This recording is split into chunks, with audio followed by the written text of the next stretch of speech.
নমস্কার, দেখছেন রিপাবলিক বাংলা। আপনাদের সঙ্গে রয়েছি আমি বিশাখা। শুরু করছি বাংলার প্রাইম টাইম।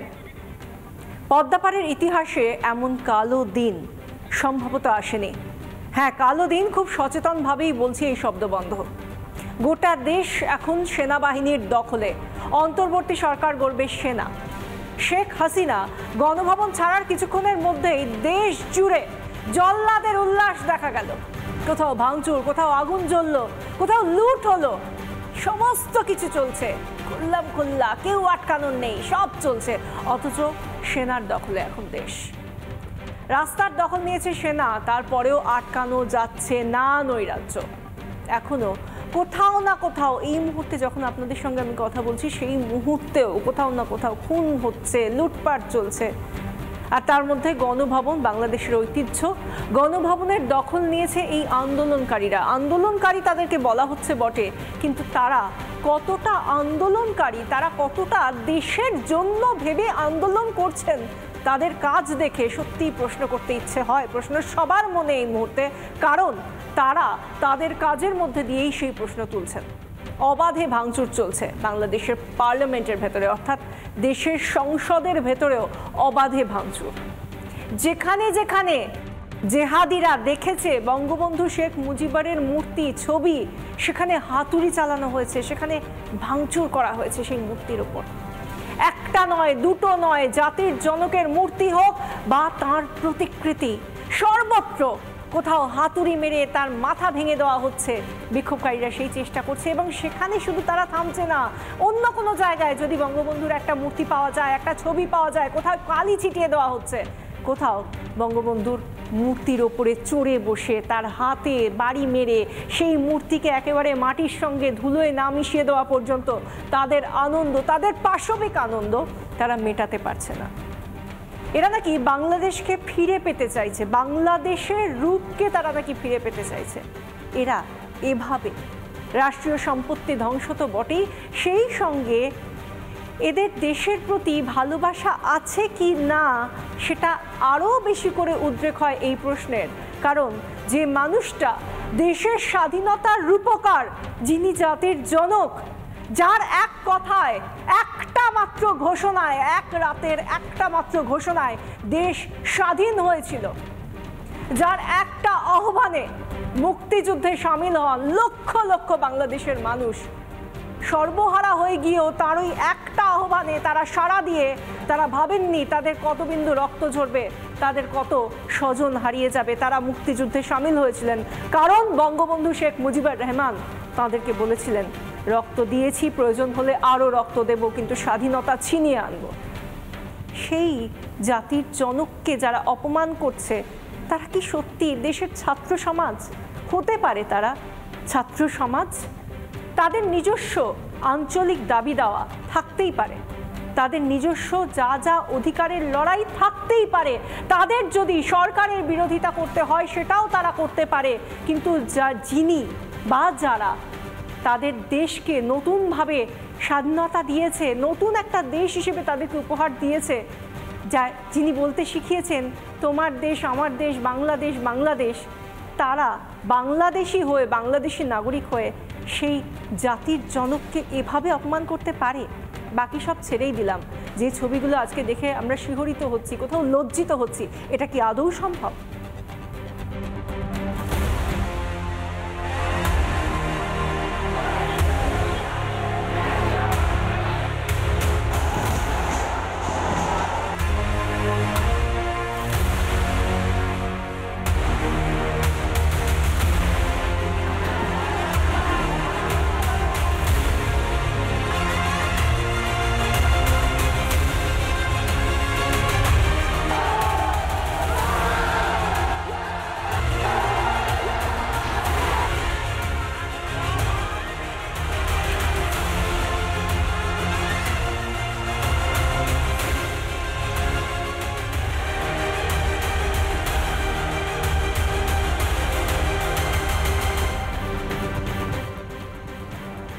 একসময় বঙ্গবন্ধু বলেছিলেন জয় বাংলা, তার সেই ডাকের পাশাপাশি আমরা জানি সোনার বাংলার কথা। সোনার বাংলা, যে সোনার বাংলা কিনা রবীন্দ্রনাথ ঠাকুর বলেছিলেন, এবং সেই সোনার বাংলাই আজ পর্যন্ত বাংলাদেশের জাতীয় সঙ্গীত। কিন্তু আমরা যে ছবিগুলো দেখতে পাচ্ছি একটার পর একটা সারা দিন ধরে এবং বিগত কয়েকদিন ধরে, সেগুলো কি সত্যি সোনার বাংলার ছবি দেখায়? এই বাংলাকে দেখে কি সত্যি আমরা বলতে পারি জয় বাংলা? আমরা জানি না, কারণ এই বাংলাকে, এই মৃত্যু উপত্যকাকে আমরা আমাদের সোনার বাংলা বা আমাদের প্রতিবেশী দেশ বাংলাদেশ হিসেবে চিনি না। আমরা এই দেশকে কোনো শুভবুদ্ধি সম্পন্ন মানুষ এভাবে দেখতে পারে না। কি দেখতে পাচ্ছি আমরা? আজ সকাল থেকে আমরা একটার পর একটা ছবির দিকে দেখাচ্ছি, কারণ আমরা জানি আজ সেনাবাহিনীর তরফ থেকে বড় সিদ্ধান্তের কথা ঘোষণা করা হতো, কারণ আজকে ঢাকা পর্যন্ত লং মার্চের কথা ছিল এবং সেই লং মার্চটা শুরু হয়েছিল। তারপরই আমরা দেখলাম সেনাবাহিনীর তরফ থেকে যখন ঘোষণা করা হলো এবং তার আগেই শেখ হাসিনা যখন পদত্যাগ করবেন এই কথাটা যখন ঘোষণা হয়ে গেল, তারপরে সেই লং মার্চটা হয়ে গেল বিজয় উৎসব বা বিজয় মিছিলের চেহারা নিল। সেই ছবিটা আমরা দেখাবো, যেখানে আমরা দেখতে পাচ্ছি যে আগুন জ্বলছে, লাঠি হাতে, বাঁশ হাতে মানুষ রাষ্ট্রীয় সম্পত্তি কিভাবে ধ্বংস করা যায়, আন্দোলনকারী নাকি এরা এভাবে এগিয়ে চলেছে, পাশবিক উল্লাস তাদের চোখে মুখে। আর এর মধ্যে দিয়ে এরা বলতে চাইছে এরা নাকি বাংলাদেশের নাগরিক, শুভবুদ্ধি সম্পন্ন নাগরিক, তারা নাকি দেশকে ভালোবাসে। তারা দেশকে ভালোবেসে দেশের একটার পর একটা সৌধ তারা ধ্বংস করছে। সংসদ, যেটা কিনা দেশের সার্বভৌমত্বকে চিহ্নিত করে, তার ভেতরে ঢুকছে, তার ভেতরে ঢুকে সেখানে একেবারে ধ্বংসলীলা চালাচ্ছে। আর তারপর এটা হলো সেই নারকীয় উল্লাস। নারকীয় উল্লাস, একমাত্র একটাই বিষয় তাদের হাতে তারা রেখেছে, তা হলো জাতীয় পতাকা।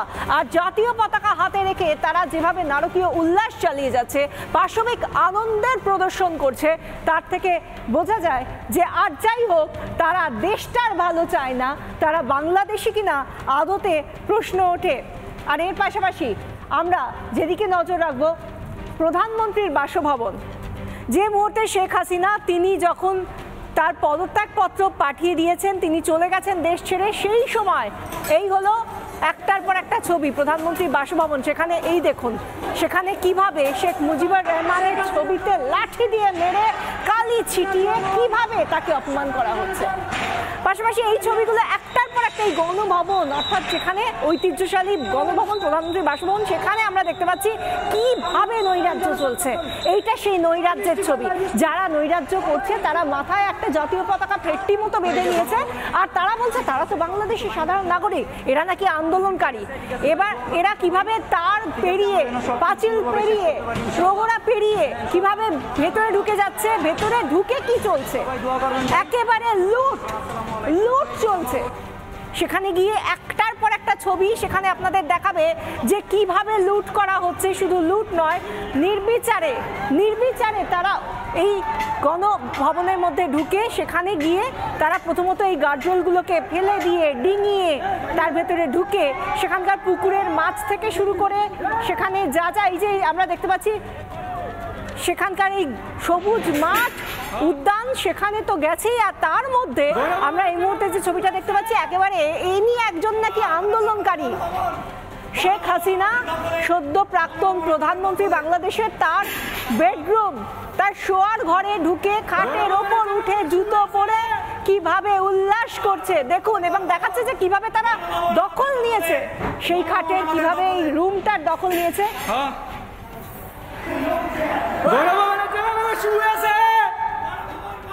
আমাদের দখলে গণভবন, গণভবন আমাদের দখলে, গণভবন আমাদের দখলে। গণভবনে যেভাবে শুয়ে আছে, আমাদের দখলে গণভবন। এই তো হলো বেডরুমের দখল নেওয়া বা শোয়ার ঘরের দখল নিয়েছে যারা। সেই ছবিটা একেবারে জুতো পরে পায়ের উপর পা তুলে বসে বসে দেখাচ্ছে যে কিভাবে তারা দখল নিয়েছে। আর এবার দেখুন, এরপরে যখন দখলই নিয়েছে তখন কি শুধু দখল নিয়েই তারা চুপ থাকবে? তা তো নয়। এরপর কিভাবে খাওয়া দাওয়া চলছে দেখুন। এরা নাকি দেশের জন্য আন্দোলন করছে। দেখুন কিভাবে খাওয়া দাওয়া চলছে। সেই গণভবনের ভেতরে ঢুকে সেখানকার খাবার দাবার যা ছিল ফ্রিজ খুলে সেখানে টেবিলে বসে দাঁড়িয়ে কিভাবে কখনো কখনো মুরগি হাঁটছে মনে হচ্ছে। এই যে দেখুন দেখুন, এরা নাকি ছাত্র সমাজ, এরা দেশকে ভালোবাসে। যদি দেশকে ভালোবাসে তাহলে তাদের হতে পারে তারা সরকার বিরোধী, তাদের প্রধানমন্ত্রীকে হয়তো পছন্দ নয়, কিন্তু সরকারি যে সম্পত্তি, যে সৌধ বা ঘর বা বাড়ি, সেখানে ঢুকে তারা এইভাবে অপমান করতে পারে নিজেদের দেশের সার্বভৌমত্বকে। এবার দেখুন গণভবনের ভেতরে ঢুকে তারা কিভাবে শেখ হাসিনার ছবি টেনে নামিয়ে দিচ্ছে। সেই ছবিটা দেখাবো। শেখ হাসিনার ছবি টাঙানো ছিল গণভবনের দেওয়ালে, সেটা টেনে নামানো হলো, তারপর সেটাকে মাটিতে ফেলে দেওয়া হচ্ছে। এটা এদের আন্দোলন, এটা বিক্ষোভ, এটা গণতান্ত্রিক চেহারা নাকি বিক্ষোভের? এইটা গণতন্ত্র? এটা কোনোভাবে কোনো দেশে কোনো সীমাবদ্ধতার মধ্যে থেকেও, কোনো ভৌগোলিক সীমাবদ্ধতার মধ্যে থেকেও এটা কি সম্ভব? আর এটা তো দেখালাম সদ্য প্রাক্তন প্রধানমন্ত্রীর ছবি কিভাবে টেনে হিঁচড়ে নামিয়ে দেওয়া হচ্ছে। আর এর পরের যে ছবিটা, সেটা যে কোনো দেশের মানুষের কাছে অত্যন্ত কষ্টের, বেদনা, লজ্জার। কারণ এই ছবিটা, এই মূর্তি কোনো দেশের প্রধানমন্ত্রীর নয়, এমন একজন মানুষের যিনি জাতির জনক, যিনি জাতিকে স্বাধীনতা কি হতে পারে, আন্দোলনের মধ্যে দিয়ে, রক্তক্ষয়ের মধ্যে দিয়ে কিভাবে স্বাধীনতা অর্জন করতে হতে পারে, মুক্তিযুদ্ধ কি হতে পারে, তা শিখিয়েছিলেন শেখ মুজিবুর রহমান, বাংলাদেশের জাতির জনক, বাংলাদেশ বা স্বাধীন বাংলাদেশের যিনি রূপকার। তার মূর্তি, একাধিক মূর্তি, কিভাবে মূর্তির ওপর চড়ে হাতুড়ি পিটিয়ে কিভাবে হাত মাথা ভেঙে গুড়িয়ে দেওয়া হচ্ছে। এত ঘৃণা কাদের ছিল? আমরা তো জানি রাজাকারদের এরকম ঘৃণা ছিল। বাংলাদেশের স্বাধীন নাগরিক, যাদের জন্য স্বাধীনতা ছিনিয়ে এনেছিলেন বঙ্গবন্ধু, তাদের এত রাগ, এত ঘৃণা থাকতে পারে? একবার শোনাবো 7ই মার্চ 1971 সালে সেই ঐতিহাসিক যে তার বক্তৃতা শেখ মুজিবুর রহমানের ঢাকার রেসকোর্স থেকে। সেই সময় তিনি কি বলেছিলেন, যার জন্য এত মানুষ বাংলাদেশি তার একটা কথায় মুক্তিযুদ্ধে ঝাঁপিয়ে পড়েছিলেন। শুনুন কি বলেছিলেন তিনি, আর তারপর বিচার করবেন যে তার সঙ্গে যে কাজ করা হচ্ছে সেটা কি সত্যিই তার সঙ্গে এটা করা যায়। আগে শুনুন কি বলেছিলেন মুজিবুর রহমান। 7 কোটি মানুষকে চাপা রাখতে পারবো না। আমরা যখন মরতে শিখেছি তখন কেউ আমাদের দবাতে পারবে না, এবং তোমাদের যা কিছু আছে তাই নিয়ে প্রস্তুত থাকো। মনে রাখবা, রক্ত যখন দিয়েছি, রক্ত আরো দেব, এদেশের মানুষকে মুক্ত করে ছাড়বো ইনশাআল্লাহ। এবারে সংগ্রাম আমাদের মুক্তির সংগ্রাম, এবারে সংগ্রাম স্বাধীনতার সংগ্রাম।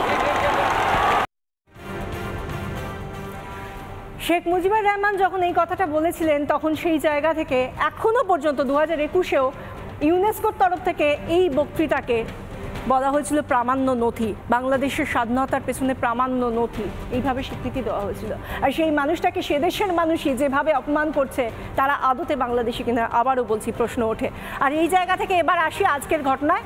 আমরা কি দেখলাম? প্রথমে আমরা শেখ হাসিনা, সদ্য প্রাক্তন যিনি প্রধানমন্ত্রী, তিনি দেশ ছেড়ে চলে আসার আগে পদত্যাগপত্রে সই করলেন, সেনার উপস্থিতিতে পদত্যাগপত্রে সই করলেন। সেই ছবিটাও আমরা দেখাচ্ছি আপনাকে। পদত্যাগপত্রে সই করছেন, দুদিকে সেনার কর্তারা রয়েছেন। এরপরে তিনি দেশ ছাড়লেন চপারে করে, সেনাবাহিনীর বিশেষ চপারে করে তিনি দেশ ছাড়লেন, কারণ তখন আগুন আরও বেশি করে যেন জ্বলছে। এবং ঠিক এর পরপরই এই গণভবনের যে ছবিগুলো দেখলেন সেগুলো ঘটেছে। এরপরে আমরা সেই ছবিটা আপনাকে দেখাচ্ছি যেখানে চপারে করে দেশ ছাড়ছেন প্রধানমন্ত্রী, তখন সদ্য প্রাক্তন শেখ হাসিনা। এবার সেনা প্রধান তিনি জানিয়ে দিলেন যে সেনা এই মুহূর্তে বাংলাদেশের দখল নিয়ে নিয়েছে, সেনা অন্তর্বর্তীকালীন সরকার গঠন করবে। কি বললেন বাংলাদেশের সেনা প্রধান, শুনুন। আমরা একটা সুন্দর একটা ইন্টারিম গভর্নমেন্ট ফর্ম করে আমরা দেশ পরিচালনা করব। মাননীয় প্রধানমন্ত্রী পদত্যাগ করেছেন এবং এখন একটা ইন্টারিম গভর্নমেন্ট ফর্ম করে আমরা আমাদের কার্যক্রম পরিচালনা করব। আপনারা একটু ধৈর্য ধরেন, আমাদের কিছু সময় দেন, ইনশাআল্লাহ আমরা সবাই মিলে সমস্ত সমস্যার সমাধান করতে সক্ষম হব। আপনারা আর এই সংঘাতের পথে যাবেন না এবং শান্তি শৃঙ্খলার পথে ফেরত চলে আসেন এবং আমাদের সাহায্য করেন। আমি সমস্ত দায়িত্ব নিচ্ছি। প্রতিবেশী দেশে যখন এই অবস্থা, তখন আমাদের দেশেও স্বাভাবিকভাবেই সেখানে নিরাপত্তা নিয়ে আঁটোসাঁটো, এবং আমরা জানি ইতিমধ্যেই প্রধানমন্ত্রী মোদী অন্যান্য মন্ত্রীদের নিয়ে এবং দেশের জাতীয় নিরাপত্তা উপদেষ্টাকে নিয়েও বৈঠকে বসেছেন তার বাসভবনে।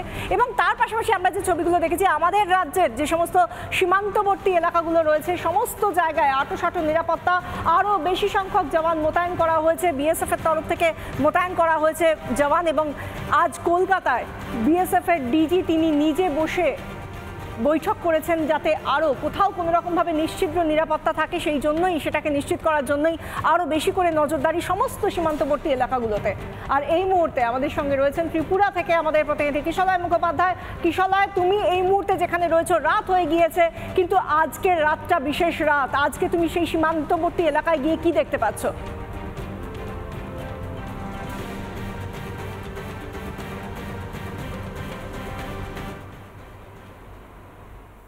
ভারত বাংলাদেশ সীমান্তে ত্রিপুরার আখাউড়া বর্ডারে, এবং ঠিক পিছন দিকে আমি ভিডিও জার্নালিস্ট অমিতকে রিকোয়েস্ট করব, এই রাস্তা চলে যাচ্ছে সোজা বর্ডারের দিকে এবং আমাদের বর্ডার সিল করে দেওয়া হয়েছে।